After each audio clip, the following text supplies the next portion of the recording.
রাজধানীর কাঁচাবাজারে সবজির দাম অনেকটা কমেছে।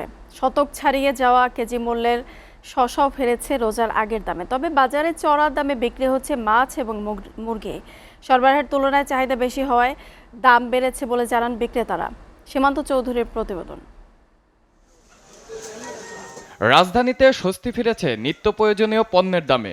শসা ও বেগুন বিক্রি হচ্ছে প্রতি কেজি ৬০ থেকে ৮০ টাকায়, কাঁচামরিচে কেজি ১০০ টাকা, লেবু কিনতে হলে গুনতে হবে হালিতে ১০০ থেকে ১২০ টাকা। গত সপ্তাহে শসা ছিল ৮০ টাকা, এখন ৫০-৬০ বিক্রি করতেছি। আর টমেটো ৫০-৪০ এই দামই আছে। লেবু আগে যে দাম ছিল মানে ফার্স্ট রোজা একটু বাড়তি ছিল, এরপরে কমছে, কিন্তু আবার আগের মতো একটু বাইরে গেছে লেবুটা খালি। কাঁচামরিচ শুধু ১০০ টাকা কেজি, বর্তমানে ১২০-৬০ ছিল, এখন দাম কমছে মরিচ। ইলিশ মাছ ১২০০ টাকা কেজি, রুই, কাতলা, মৃগেল বিক্রি হচ্ছে ৪০০ থেকে ৪৫০ টাকায়, চিংড়ির দাম ৯৫০ থেকে ১২০০ টাকা।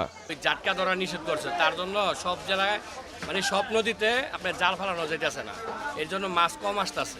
এদিকে ঈদকে সামনে রেখে মুরগির মাংসের দাম বেড়েছে কেজি প্রতি ২০ থেকে ৩০ টাকা। ব্রয়লার মুরগি বিক্রি হচ্ছে ২২০, সোনালী ৩৫০ এবং দেশি মুরগি ৫৫০ টাকায়। ব্যবসায়ীরা বলছেন পাইকারি দামের ঊর্ধ্বগতির কারণে খুচরা বাজারের প্রভাব পড়েছে।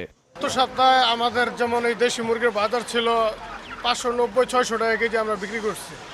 এই সপ্তাহে দেখা যাচ্ছে আসার পরে আমাদের ৬৪০-৫০ টাকা বিক্রি করতে হচ্ছে। কিছু পণ্যের ঊর্ধ্বগতিতে বাড়তি চাপে পড়ছেন সাধারণ মানুষ। বাজার নিয়ন্ত্রণে দ্রুত কার্যকর পদক্ষেপ নেওয়ার পরামর্শ ক্রেতাদের। মাংসের দোকানে যা দেখবেন মানুষের টাকা নাই হাতে, এই কথা কেউ বিশ্বাস করবে না। বাংলাদেশের মানুষ গরিব, এটা কেউ বিশ্বাস করবে না। সীমান্ত চৌধুরী, এসএ টিভি, ঢাকা।